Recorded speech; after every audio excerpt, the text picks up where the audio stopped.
ನಿಫ್ಟಿಯ support ಮತ್ತು ರೆಸಿಸ್ಟೆನ್ಸ್ನ ಹೇಗೆ calculate ಮಾಡೋದು ಅಂತ ಇಲ್ಲಿ ನೋಡೋಣ. ಸೊ ಇದಕ್ಕೆ ಒಂದು ಫಾರ್ಮುಲಾ ಬರುತ್ತೆ. ಆ ಫಾರ್ಮುಲಾ ಏನು ಅಂತ ಹೇಳಿದ್ರೆ square root of L T P plus 0.5 ಇದೆ ಹೋಲ್ ಸ್ಕ್ವೇರ್ ಅಂತ. ಸೊ ಎಲ್ ಟಿ ಪಿ ಅಂದರೆ ಅದು ಕರೆಂಟ್ ಪ್ರೈಸ್ ಆಗಿರುತ್ತೆ ಆ್ಯಂಡ್ ಇಲ್ಲಿ 0.5 ಏನು ಕಾಣಿಸ್ತಾ ಇದೆ ಅದು 90 ಡಿಗ್ರಿ ಆ್ಯಂಗಲ್ ಆಗಿರುತ್ತೆ. ಅಂದರೆ ಗ್ಯಾನ್ ಸ್ಕ್ವೇರ್ನ 90 ಡಿಗ್ರಿಯ ಆ್ಯಂಗಲ್ನ ವ್ಯಾಲ್ಯೂ 0.5 ಇರುತ್ತೆ. ಅದೇ ರೀತಿ 180 ಡಿಗ್ರಿಗೆ 1 ಬರುತ್ತೆ, 360 ಡಿಗ್ರಿಗೆ 2 ಬರುತ್ತೆ.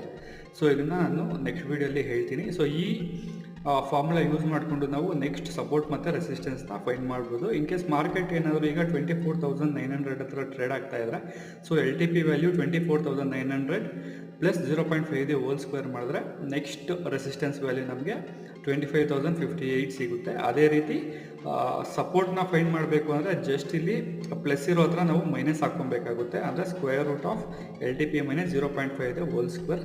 ಸೊ ನಮಗೆ ಆನ್ಸರ್ ಬಂದು 24,000